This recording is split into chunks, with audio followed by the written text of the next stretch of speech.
hello and welcome to the Human Restoration Project podcast. My name is Nick Covington and I'm the creative director here at HRP, and I'm a high school studies teacher here in Ankeny, Iowa, where I am broadcasting you from Ankeny High School. I'm also joined by our executive director, Chris McNutt. Before we get started, I do want to let you know that this podcast is brought to you by at least three of our supporters, Nadine Lay, Kenishiro Bernier, and Elliot Baer. Thank you all for your ongoing support. So today we're joined by doctors Jennifer Berkshire and Jack Schneider. Dr. Berkshire is a journalist and an educator who focuses on podcasting and labor organizing at Boston College and Umass Amherst, respectively. And Dr. Schneider is an education historian focused on reform and school accountability. They also co-host the wonderful Have You Heard podcast, which focuses on hot button issues in educational policy and current events. Both Chris and I would highly recommend checking it out if you aren't listening already. Thank you, Jennifer and Jack, for coming on here today. Thanks so much for having us. Of course. Our discussion today is going to cover a lot of ground, but really center on some key issues of education reform, the issue of innovation, labor rights and unions, and this issue of change. There's this odd dichotomy between progressive education and the assault on public education, a cognitive dissonance between the necessity for systemic reform, ensuring a free and accessible public education, and recognizing the need for organized labor as a path to a strong working class, that teacher unions are among the largest and most powerful in the country. Yet there's a narrative, real or not, that unions are resistant to the change that many progressive educators want. And of course, more recently, this idea that they have become the sole and major roadblock to full school reopenings in 2020. But before we dig into any of that, let's just talk about the idea of the book. The book, of course, is A Wolf at the Schoolhouse Door, the dismantling of public education and the future of school, out now as of November 2020 from the New Press. So before we dig into all of that, what motivated you two to team up and write this book on this topic at this particular moment in time? Well, before I launch us into that, I want to start with a shocking confession. Before, I had not actually heard of the Human Restoration Project. I didn't know about the great work you were doing. And now I feel like, the more I learn, the more interested I get. And I haven't told Jack this, but you guys are actually going to be featured in an upcoming podcast. And that's partly why I'm so excited about this conversation. The unique perspective that you guys bring is we're going to be able to sort of go back and forth about issues that really haven't come up in our other interviews. The way that the book started, you mentioned that I'm a journalist and Jack and I do a podcast together. So part of what I love about the podcast is that I get to hit the road. And so I started going to Michigan and could really see that there was something going on there, that they were in the throes of really a 3-decade-long effort, largely led by a famous family that your listeners will be very familiar with. That would be the DeVos family. And that what you could see was that while everything was focused on these specific policy changes at the school level, often incremental policy changes, the overall thrust of all these changes was to weaken the structure of public education in the state. And really, I mean that at every level, whether we're talking about school funding, whether we're talking about, like a weird bill that would suddenly pop up that would make it illegal for school officials to publicize a bond measure. Things that like just an unending stream of these things. And so I would learn about these issues and write about them, but I would bring them back to Jack Schneider. And, we would sit down together to record a podcast, and I would call upon his knowledge of education history to help me understand what it was that I was seeing out in the rest of the world. And I think over the course of many podcast episodes and many conversations, we started to come to the shared understanding that what we were seeing was really different from reform efforts, previous reform efforts, especially the reform efforts that we've grown so used to in the Obama era. And Jack will talk a little bit more about that. But he was the one that came to me and said, I think I think we need to write a book about this. And I thought about it for about 30 seconds and I agreed it was a good idea. So, Jack, is that an accurate depiction of what happened? Yeah, I think most accurate here are two phrases that you used. First, you said, that you haven't told me that there's an upcoming podcast planned with these guys, which is like a clue into our working relationship. It's like I show up in the studio sometimes and Jennifer springs on me that I should have read an entire book that I haven't. Well, I do the best that I can. And the other piece is that, Jennifer talked about hitting the road. And that's another characteristic of our partnership with each other is Jennifer loves to hit the road and I love to not hit the road. So I hit the books when Jennifer hits the road. And, I think the thing that we bring together is a combination of a kind of journalistic instinct for a good story and a kind of relentless inquisitiveness about what's going on right now, along with, an instinct to always fill in the backstory and to figure out what's the bigger picture of which this present story is a part. What I started to realize across our podcasts together is that because of that partnership, we were both learning from each other and we were essentially like creating a story as we went along. We were creating the path as we walked and looking back on the trail that we had sort of blazed together, of course, with lots of help from, scholars and investigative journalists and teachers, careful observers. What I began to realize is that there was a real story there, right? That path was headed in a particular direction.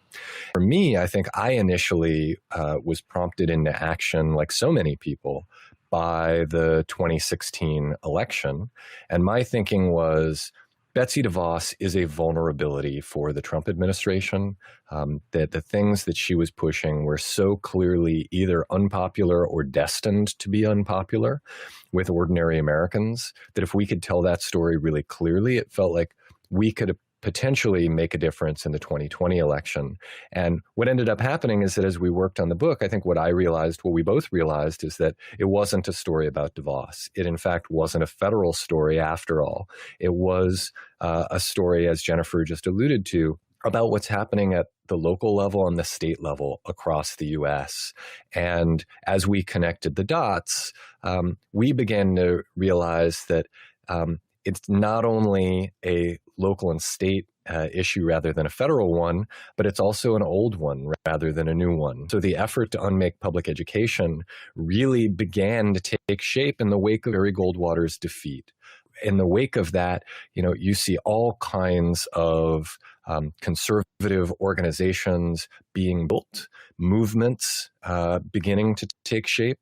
And really what we're seeing in DeVos's secretaryship is the tip of the iceberg emerging from above the water. Finally, this movement is powerful enough that it's beginning to become visible.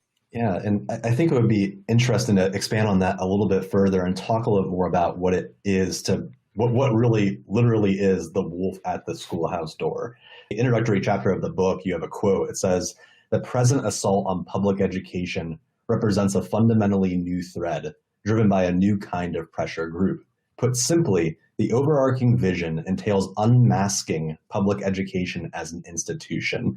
Could you lay out a little bit of what it means to unmake or unmask public education in this new vision for like school reform? I think, the story that we tell is ultimately one that I think helps make sense of policy efforts that might otherwise seem unfocused and in some cases contradictory. What on earth do vouchers or neo-vouchers, as we refer to them in the book, have to do with virtual schools? What does that have to do with, a war on labor or with efforts to deregulate education? That these efforts can seem arbitrary. And what we began to realize is that there are really four tenets of belief among those who want to unmake public education. They are first a preference for private values over public, right? The belief that education is an individual good rather than a collective enterprise, something to get for yourself rather than something that we should all invest in because we all benefit from. Second is a deep and abiding faith in markets, that markets work and government doesn't. Third is a relentless drive to cut costs. And you can begin to see that some of these are overlapping, right? If you have a deep faith in markets, then, a part of your thinking there is that markets will, through competition, reduce costs. If you have a deep faith in the private over the public, then why would you favor expensive public efforts like public education, which has an annual price tag, if you combine local, state, and national spending on it, of $500 billion. And then the fourth pillar here is antagonism towards organized labor, which again relates to the effort to cut costs, right? Teacher salaries account for roughly 80% of costs in public education. Relates to faith in markets because, of course, teachers, when they are organized together, are a disruptive political force that counters the kind of free market activity that these folks would like to see shaping decision-making. And that collectively, these tenets of faith lead people who subscribe to them to believe that public education is something that we never should have done in the first place, and that we need to unmake as quickly as possible. So I think Jennifer can take that and run with it better than I can.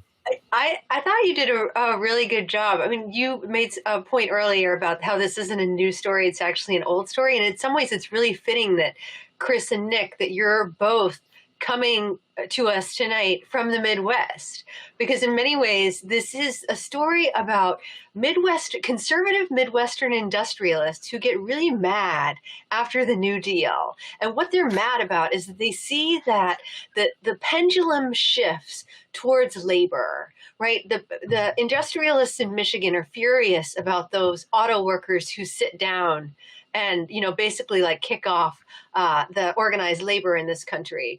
And so this story is full of these old industrialists with names like DeVos and Bradley in Wisconsin and Uline in Illinois, and names that aren't widely recognized outside of the Midwest. And so I think what can be hard for people to wrap their heads around is that a movement that's so focused on public education isn't ultimately about public education, that it's about weakening the collective. And so that's why it's so targeted at unions. Can you think about what unions do, right? That they're not only the vehicles by which teachers demand things like higher salary for themselves, but they also demand things like greater investment in schools, and worse yet, they demand things like a more generous safety net for everybody, right? And so, if you're somebody who thinks that business should really business should run the show, that the tax burden on the wealthiest should be as little as possible, that government should either get out of the way or tilt the scales in the direction of making the first two things happen.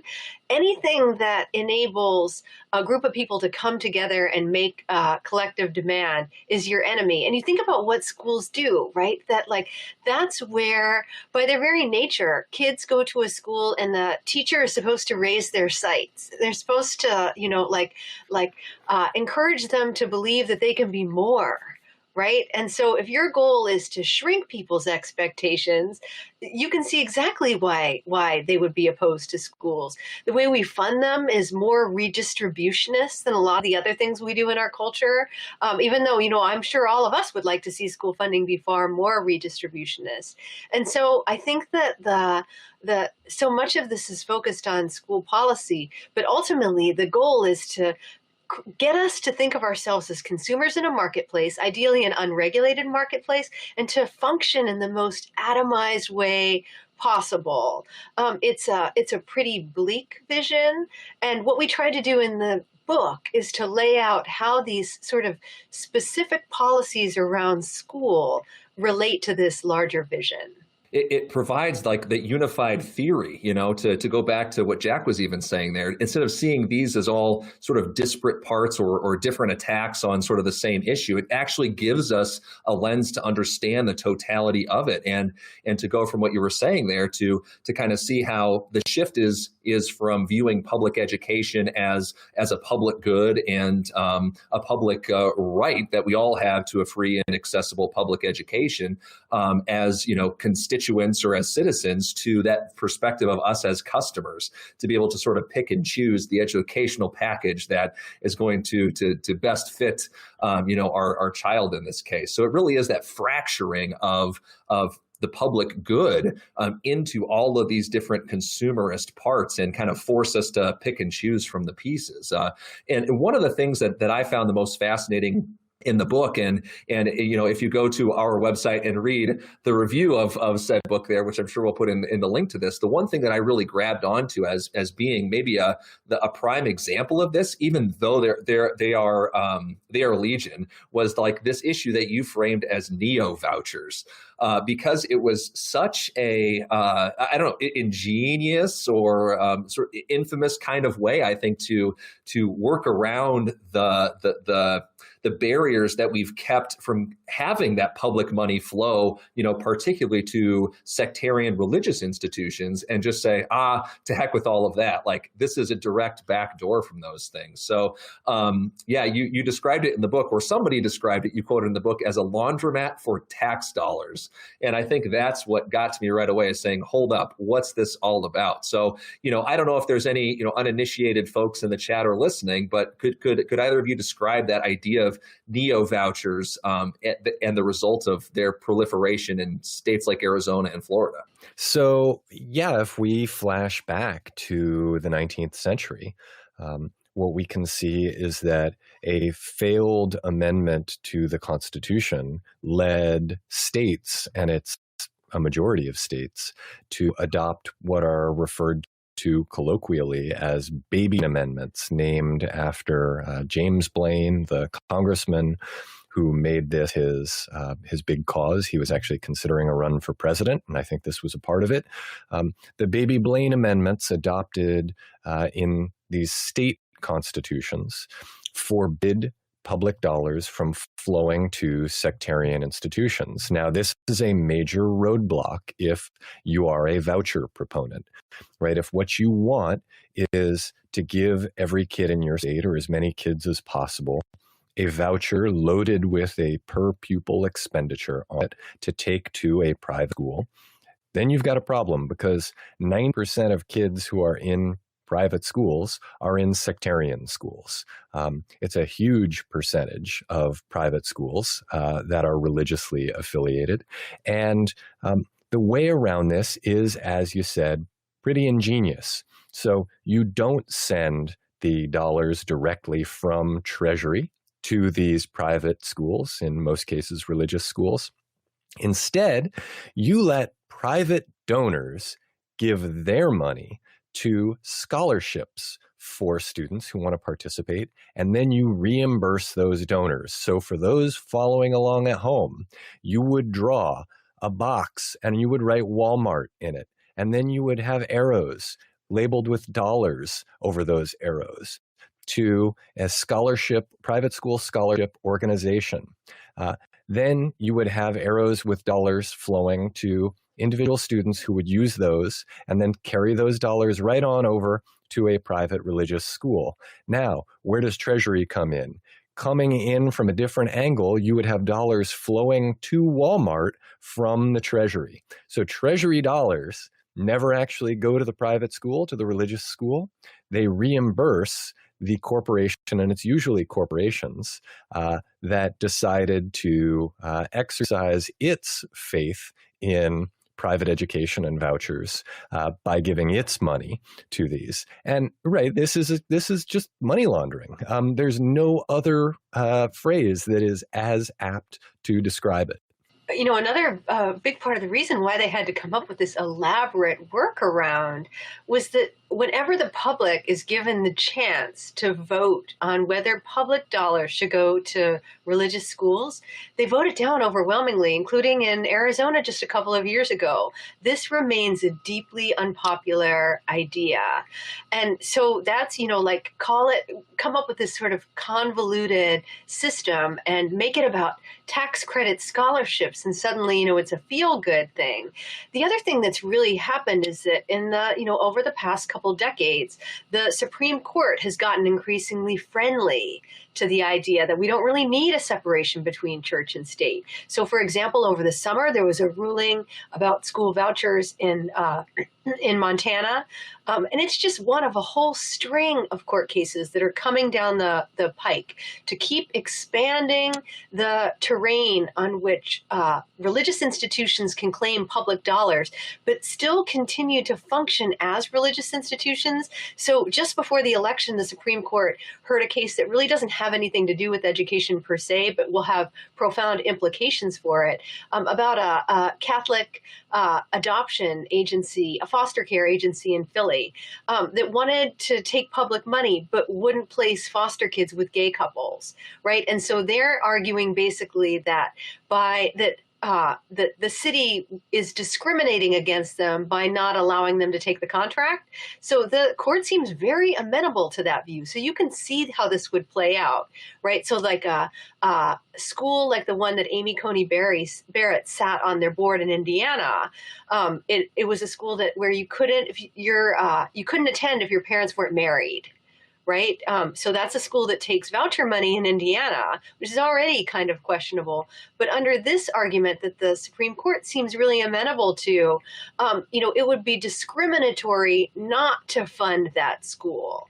Right. And so you see how it's this process of atomization. It's leading to a pretty bad place. And I think people really need to pay attention to these court rulings. And of course, it's not just the elevation of private interests over public interests, because you also strip away transparency and oversight here. So one of the examples in our book is out of Florida, where you've got schools blatantly discriminating against LGBTQ students, and there's nothing that you can do about that because you actually have no levers of control over these private organizations. Right. And it has an interesting build into the accountability piece as well, which is being brought up in the chat, like the weaponization of accountability and the ties between these like neoliberal corporate efforts to basically defund public schools and its connection to also setting the rules for standardized testing and high stakes standardized testing. And I wonder if you could speak to a little bit about basically how accountability has now become not a way to necessarily gauge what's going on and do better, but instead a way really to dismantle public institutions. We were just talking right before this, Jackie, were saying, the private schools are still having school despite, the public schools are not. God, I'm going to say this back. This is why this podcast I got it. I'll help you out here. Yeah, you help me out. My daughter, who attends the local public school, got several emails, to me, to her mother, to her school account, and we got 2 phone calls reminding us that despite the fact that we're about to have a foot of snow dumped on us, nobody should believe that there is going to be a snow day because school is virtual and it will be happening. Meanwhile, private schools in the area, many of which are in person right now, do have the ability to move online, but they're telling families, you deserve a snow day. So, go on early into the winter vacation. And I think, what this speaks to is the way in which neoliberal reformers, centrist Democrats, have unwittingly played into the hands of conservatives who seek to unmake public schools. So, centrist Democrats like Cory Booker aren't trying to do away with public schools, but they have sort of, naively cooperated with the hard right on efforts, whether they be these corporate style efforts to manage schools through performance management systems, testing and accountability being the one that we see in education, or to expose them to the market through charters. The idea here is that, what we can do is we can govern schools more effectively if we take this sort of top-down approach. Meanwhile, what you're doing is you're reducing the aims of school, you're narrowing the mission, you're alienating families and young people. I'll tell you, my daughter loved school until third grade, which is the first year that they are tested, and then began asking questions about, why the emphasis on ELA and math over every other subject? What happened to art and music and social studies and science? And why are we focusing so much on MCAS, which is the name of our standardized test here in Massachusetts? So the narrowing of aims, the relentless negative rhetoric, the emphasis on choice and exit rather than on voice and democratic politics as a solution to any flaws we see, has made public schools really vulnerable to criticism and attack. And that's exactly what those who are intent on unmaking public schools, so at the federal level, most recently, it was Betsy DeVos. They love that because that's an opportunity to tell a story about how this system has failed and how there's a better alternative that involves simply empowering consumers' free market. I think the other thing that Betsy DeVos was really effective at is that she understood that parents really kind of hate that vision of accountability, right? So the Obama folks and Arne Duncan really doubled down on this, really very narrow instrumentalist understanding of what a school is and what a school does.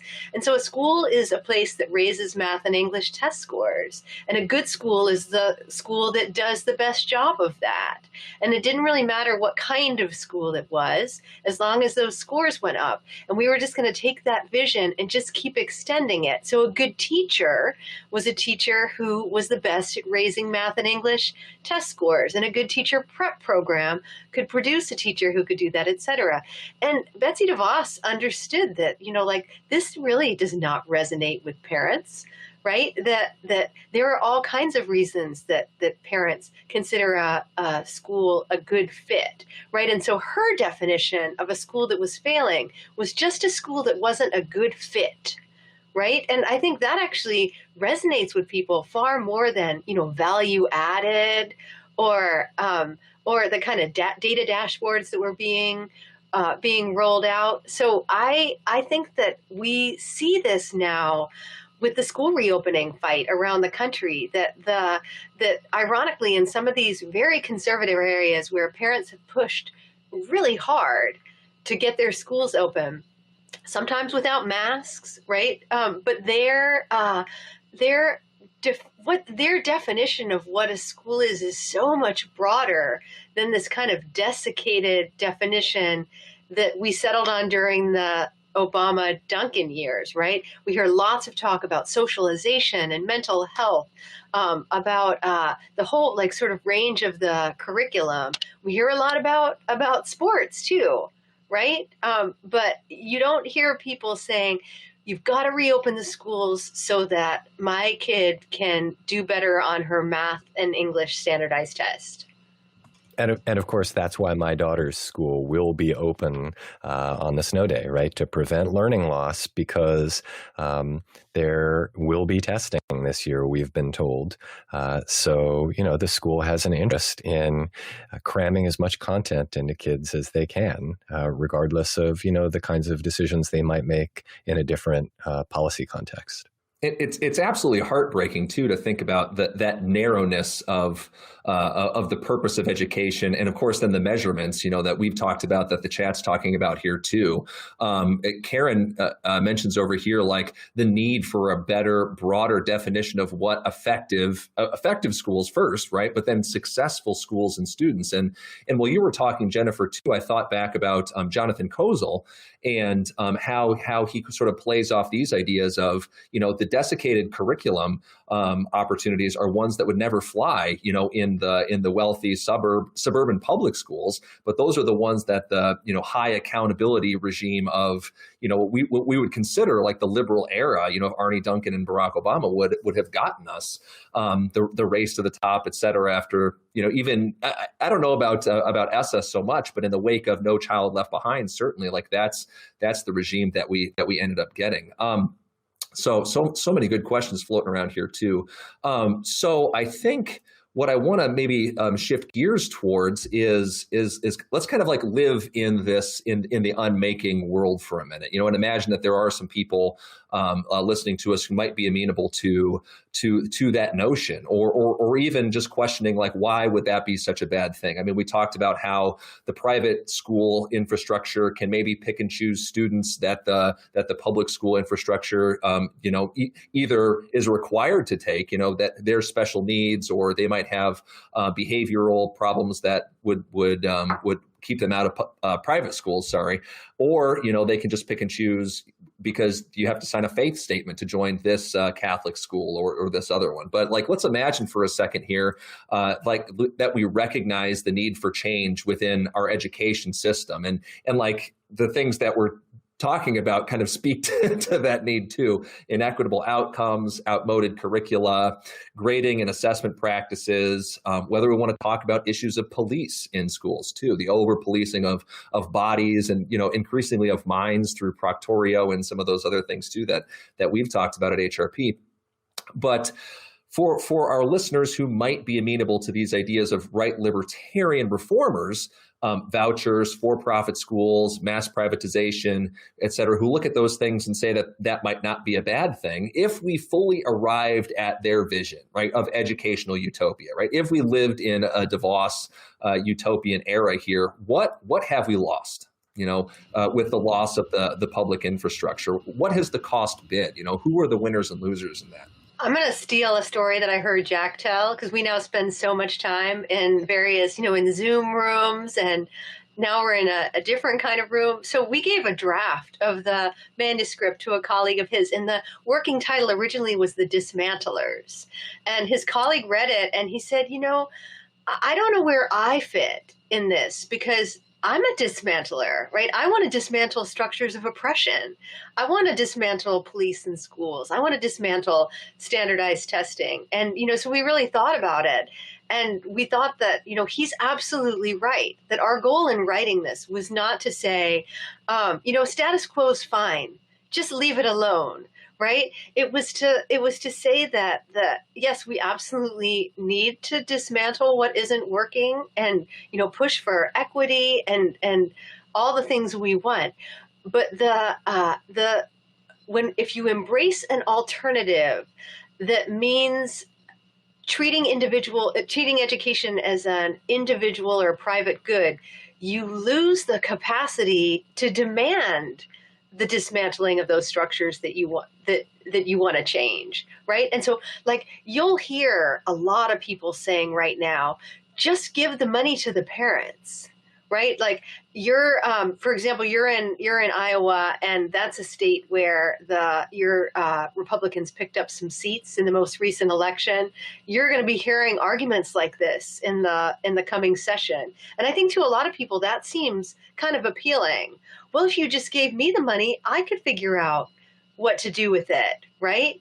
But what they leave out of that is that there's so many other things that we expect a school to do. We in the U.S. expect our schools to function essentially as our only safety net.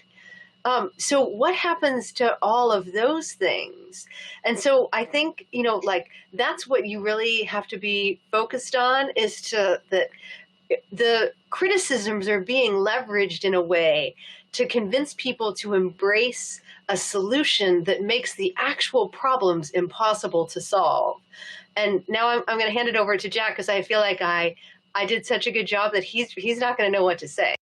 That's right, Jennifer. I'm just chiming in to say I'm at a loss. But while I scramble to think of what to say, I'll add that, what's lost here, and to pick up on what Jennifer's saying, right? So her argument, as she retells my story, is that our collective ability to improve public education, right, to be the dismantlers that my colleague Jim Nearing, a former teacher and school principal, a truly thoughtful educator who was a part of the Coalition for Essential Schools movement, led by Ted Sizer, so thinks of himself as a Sizer disciple, right?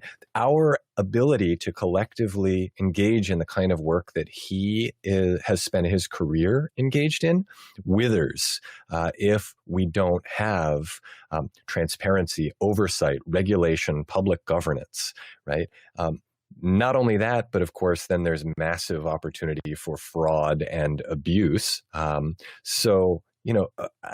just have very little faith that suddenly our problems are going to be solved by taking the public education system and essentially dumping it over into the private sector.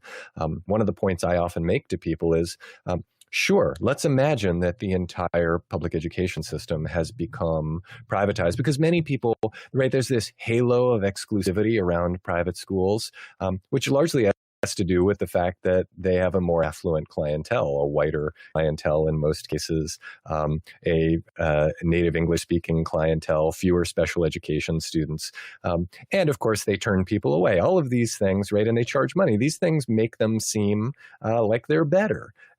But of course, let's expand this system to scale and say, it's going to be all the kids, right? It's the 50 million kids who are in the public education system. And where are the teachers going to come from? Probably going to be the 3 million public educators who are out there. And what's the curriculum going to be? Well, private schools tend to not teach that differently, except for the fringy ones, than their public school counterparts. Same teachers, same kids, same curriculum. We're probably going to leverage the existing infrastructure, same buildings, right? It's just minus the existing transparency, oversight, regulation, public governance. The last point that I want to make is one of you, I think, teaches economics. Is that right? Teaches an economics class? Okay, right. So yes, that's me. Great. So then opportunity cost is something that your students will be familiar with. So let's think about what's the opportunity cost here. So as we spend all of this energy, right, all of this time, effort, and energy on making the public system, what are we not spending our time, effort, and energy on? So let's imagine we spend, tremendous human and economic resources to unmake the system. Are we going to be better off than if we had spent those same human and economic resources on strengthening the system? I think the answer is obvious. It seems like the space to really organize and fight back against these policies and to get to a space where we can demand reform that is meaningful is, in one hand, by incorporating more teachers' unions. However, there is a perception that teachers' unions actually fight back against the progressive changes that you all are talking about, that they are the ones that are holding everything up. And I think that just kind of goes hand in hand with how teachers have been viewed since really the spring, where you have people like Corey DeAngelis or Ben Shapiro, Dave Rubin, et cetera, really using this terminology of, take your money, give everybody vouchers, go to the private school, teachers' unions are destroying schools, et cetera, et cetera.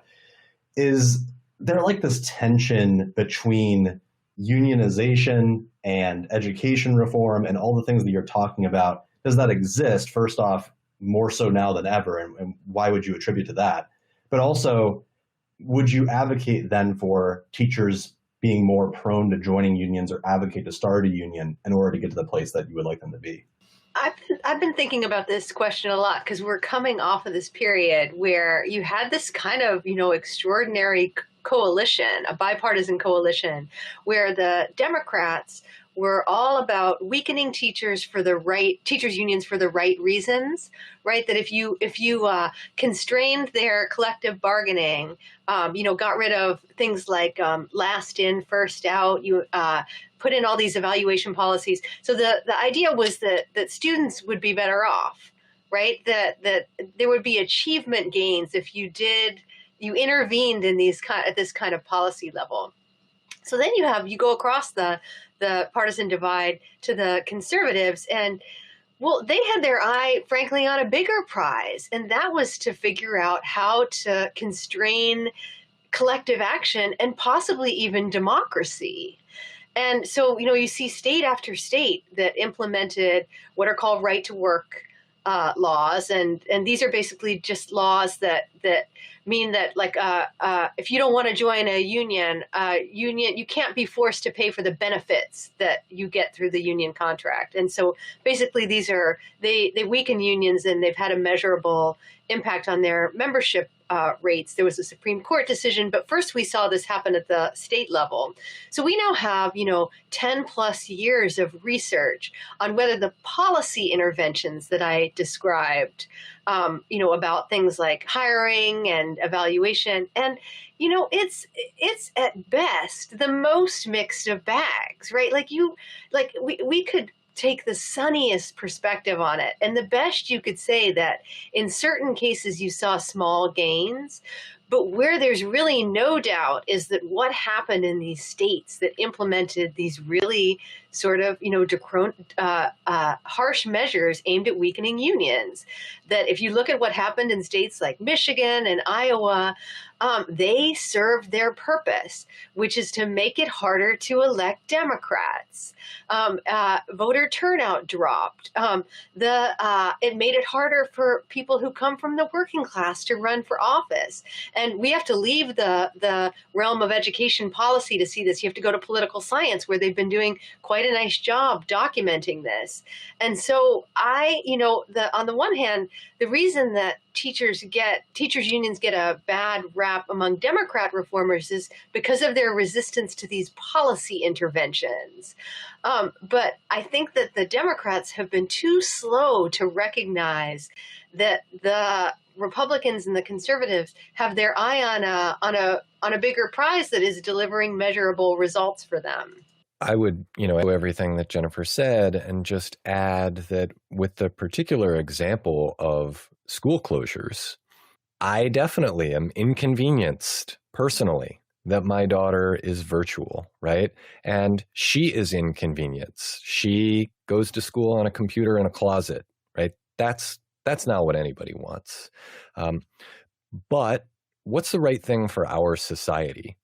I don't think that opening schools right now is something that we could necessarily do safely, given the fact that, bars and restaurants have been open. Look at spiking numbers across every single state, right? I would love to live in a world where I could take a firm stand and say schools should be open. But I think if I lived in that world, then the unions would also have taken a different position on school closures. And I think one of the reasons that teachers' unions have gotten a bad rap over the past couple decades is that they are a collectivist enterprise making decisions about what is good for the whole. Now, certainly one can level a criticism about teachers' unions, particularly in the 70s and 80s, maybe 90s, being, a little bit less focused on what's good for kids and their families. But right now, we live in a period when teachers' unions have become one of the strongest advocacy groups for young people, particularly racially minoritized young people, low-income young people, and their families, through a strategy commonly referred to as bargaining for the common good. Doing a lot there in terms of advancing the kind of aims that would not get advanced if each of us were pursuing our own individual self-interest. If I were pursuing my own individual self-interest, my kid would be in school right now. And I'm not sure that's good for all of us. I hate to say it. I'm not sure. And I think that, that's where we have to come down on some of this stuff, is to say, maybe what we need is a little bit more conversation and deliberation, which of course is not something that either centrist Democrats, right, neoliberals, or, right libertarians are particularly engaged in, right? What they want is for people like teachers to be quiet and follow orders. I'm not sure that's good for education, and I'm not sure that that's good for kids.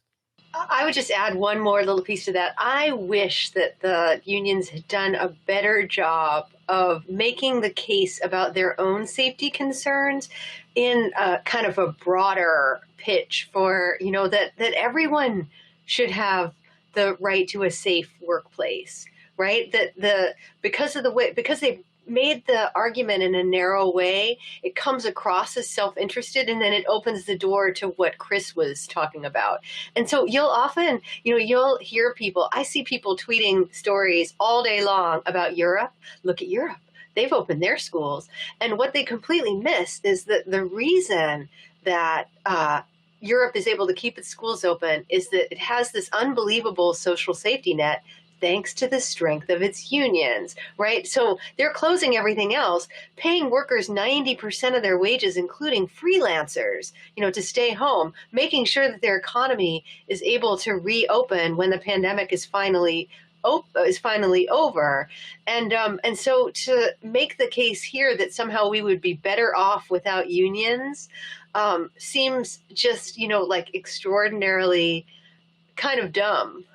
Well, and one last note that I thought of in listening to Jennifer is that, of course, in the American context, so much of public perception of teachers' unions is shaped by the fact that people are exploited in the United States in the workplace more than they have been in 100 years, right?